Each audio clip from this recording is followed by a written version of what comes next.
कहा कि एक डिजास्टर मैनेजमेंट कैपेसिटी किस तरह है, खासतौर से गुजरात की हम बात करें। पीएम मोदी लंबे समय तक वहाँ मुख्यमंत्री रह चुके हैं और उस दौरान खासतौर से आपदा प्रबंधन को लेकर क्या कुछ काम हुआ है वहाँ, इसको कल तस्वीरों में पूरे देश ने देखा। हम जानते हैं कि जो रेस्क्यू ऑपरेशन इस घटनाक्रम के मिनटों के भीतर शुरू हो गया था। एक वजह ये भी थी कि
संवेदना बल्कि पूरे राष्ट्र की तरफ से संवेदना जताने के लिए लेकिन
ప్రధాని మోడీ అహ్మదాబాద్ చేరుకున్నారు. విమాన ప్రమాద ఘటనా స్థలాన్ని పరిశీలిస్తున్నారు. అనంతరం అహ్మదాబాద్ సివిల్ ఆసుపత్రిలో చికిత్స పొందుతున్న వారిని పరామర్శించారు.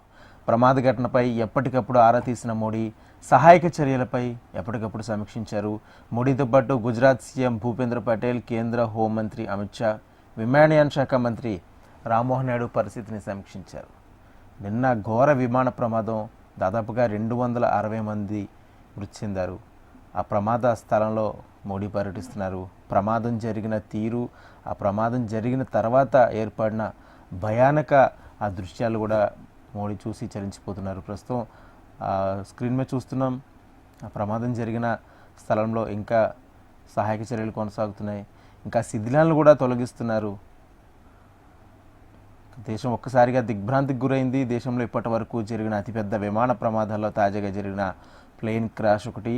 గతంలో ఎన్నో విమాన ప్రమాదాలు జరిగాయి. వందలాది మంది గమ్యస్థానం చేరుకోకముందే ప్రాణాలు కోల్పోయారు. చాలా వరకు సాంకేతిక లోపాలు, ప్రతికూల వాతావరణ పరిస్థితులతో పాటు మానవ తప్పిదాలు సైతం ప్రమాదాలు కారణమవుతున్నాయి. ఇండియాలో అనేక ప్రమాదాలు సంభవించినప్పటికీ వాటిలో 10 ప్రమాదాలు తీవ్రమైనవిగా గుర్తించారు. అహ్మదాబాద్లోని AI 161 విమాన ప్రమాదంతో పలు సంఘటనలు గుర్తొస్తున్నాయి. ఇక భారత్లో చివరిసారిగా 2020 కేరళలో కోజికోడ్ ఇంటర్నేషనల్ ఎయిర్పోర్ట్ రన్వేపై దుబాయ్ నుంచి వచ్చిన ఎయిర్ ఇండియా విమానం ల్యాండ్ అవుతున్న సమయంలో అదుపు తప్పింది. పక్కనే ఉన్న లోయలోకి దూసుకువెళ్ళింది. విమానం 2 ముక్కలు కావడంతో 190 మంది ప్రయాణికుల్లో 21 మంది మృతి చెందారు. ఇక భారీ వర్షం, ప్రతికూల వాతావరణం కారణంగా ఈ దుర్ఘటన చోటు చేసుకుంది. మృతుల్లో 2 పైలట్లు ఉన్నారు. అదే ఏడాది జూలై 15న పాట్నాలో Boeing 737 Alliance airlines aeroplane 7412 landing సమయంలో అదుపు తప్పింది. ఈ దుర్ఘటనలోనూ 61 మంది ప్రాణాలు కోల్పోయారు. పైలట్ తప్పిదం వల్ల విమానం అదుపు తప్పింది. అట్లా అనేక సంఘటనలు జరిగాయి. ఇక గతంలో కూడా 2010 మే 22న కర్ణాటకలో మంగళూరు ఇంటర్నేషనల్ ఎయిర్పోర్ట్లో ఎయిర్ ఇండియా ఎక్స్ప్రెస్ ఫ్లైట్ 812 రన్వేను దాటి గోర్జీలోకి జారిపోయింది. వెంటనే మంటలు చెలరేగాయి. 158 మంది ప్రాణాలు కోల్పోయారు. ఇది టేబుల్ టాప్ రన్వే కావడంతో విమానాన్ని ల్యాండింగ్ చేయడంలో పైలట్ తడబడినట్లు గుర్తించారు. ఇక 1996 నవంబర్ 12 న్యూఢిల్లీ సమీపంలో చార్కి దాద్రిలో గాలిలో ఉండగా 2 విమానాలు ఢీకొన్నాయి. ప్రమాదంలో 349 మంది ప్రాణాలు కోల్పోయారు. ఇది అప్పట్లో దేశంలోనే పెద్ద విమాన ప్రమాదంగా గుర్తించారు. సౌదీ అరేబియా ఎయిర్లైన్స్కు చెందిన బోయింగ్ 747, కజకిస్తాన్ ఎయిర్లైన్స్కు చెందిన ఇల్యూషన్ 76 పరస్పరం ఢీకొన్నాయి. 2 విమానాల్లో ఉన్న వారంతా ప్రాణాలు కోల్పోయారు. ఏటీసీతో సమన్వయం లోపం, పైలట్ తప్పిదమే ప్రమాదానికి కారణంగా విచారణలో తేలింది. మొత్తంగా అనేక సంఘటనలు నిన్న జరిగిన అతిపెద్ద భారీ ప్రమాదంగా చెప్పుకోవచ్చు. దాదాపుగా 260 మంది ప్రాణాలు కోల్పోయారు. విమానం టేకప్ అయిన కొన్ని క్షణాల్లోనే, కొన్ని నిమిషాల్లోనే అదుపు తప్పి కింద పడిపోవడం, వెంటనే ఒక్కసారిగా అంటే ఎక్కువ సామర్థ్యం ఉన్న ఫ్యూయల్ ట్యాంక్స్ ఉండడం వల్ల ఒక్కసారిగా బ్లాస్ట్ అవడంతో ఒక భారీ విస్ఫోటనం సంభవించింది. ఇక విమానంలో ప్రయాణిస్తున్న ప్రయాణికులు అందరూ కూడా మృత్యువాత పడ్డం, మృతదేహాలన్నీ పాక్షికంగా కాలిపోయిన దృశ్యాలు కూడా నిన్న కనిపించాయి. ఇక మరో విమాన ప్రమాదం చూసుకుంటే 1990 ఫిబ్రవరి 14న ఇండియన్ ఎయిర్లైన్స్కు చెందిన 605 విమానం బెంగళూరు సమీపంలో కుప్పకూలింది. ఇక బెంగళూరు HAL ఎయిర్పోర్ట్లో ల్యాండ్ అయ్యే సమయానికి ముందు ఈ ప్రమాదం జరిగింది. రన్వే పక్కన భూమిని ఢీకొనడంతో పక్కనే ఉన్న గోల్ఫ్ కోర్టులోకి దూసుకువెళ్ళింది. విమానంలో 146 మంది ప్రయాణికులు ఉండగా 92 మంది మరణించారు. ఇక 1991 ఆగస్టు 16న ఇంపాల్లో ఇండియన్ ఎయిర్లైన్స్కు చెందిన విమానం కూలిన ఘటనలో 69 మంది ప్రాణాలు కోల్పోయారు. ఇక 1993 ఏప్రిల్ 26న ఔరంగాబాద్లో ఇండియన్ ఎయిర్లైన్స్కు చెందిన 491 బోయింగ్ 737 విమానం టేకాఫ్ అవుతుండగా ఒక ట్రాక్తో పాటు విద్యుత్ లైన్లో ఢీకొట్టింది. ఈ ఘటనలో 55 మంది ప్రాణాలు కోల్పోయారు. ఇక 1992 జూన్ 21న బాంబే విమానాశ్రయంలో ఎయిర్ ఇండియా ఫ్లైట్ 403 కుప్పకూలిపోయిన ఘటనలో 17 మంది మృతి చెందారు. ఇక 1978 జనవరి 1న ఎయిర్ ఇండియా ఫ్లైట్ 855 బోయింగ్ 747 విమానం బాంబే విమానాశ్రయం నుంచి టేకాఫ్ అయిన కొద్దిసేపటికే అరేబియా సముద్రంలో కూలిపోయింది. విమానంలో మొత్తం 213 మంది ప్రయాణికులు మరణించారు. 1973 మే 31న ఢిల్లీ పాలమ్ ఎయిర్పోర్ట్ ఇండియన్ ఎయిర్లైన్స్ విమానం 404 ల్యాండింగ్ కంటే ముందే హైటెన్షన్ విద్యుత్ వైర్లను ఢీకొంది. దీంతో విమానంలో మంటలు వ్యాపించాయి. 68 మంది ప్రయాణికుల్లో 48 మంది ప్రయాణికులు బలయ్యారు. ప్రతికూల వాతావరణం వల్లే ప్రమాదం జరిగిందని గుర్తించారు అప్పట్లో. ఇలా వరుసగా జరుగుతున్న ప్రమాదాలు అత్యంత బాధాకరమైన విషయాలను చెప్పుకోవచ్చు. నిన్న జరిగిన విమాన ప్రమాదం చాలా బాధాకరం. ప్రస్తుతం విమాన ప్రమాదం జరిగిన స్థలాన్ని నిన్న పలువురు కేంద్ర మంత్రులు పరిశీలించారు. ఈరోజు ప్రధాని మోడీ పరిశీలిస్తున్నారు. ప్రమాదం జరగడానికి గల కారణాలు, అదేవిధంగా ప్రమాదం జరిగిన తర్వాత జరుగుతున్న సహాయక చర్యలు అనేక వాటికి సంబంధించి అక్కడ పరిశీలిస్తున్నారు. ప్రధానమంత్రితో పాటు గుజరాత్ ముఖ్యమంత్రి, అదేవిధంగా కేంద్ర విమానయాన శాఖ మంత్రి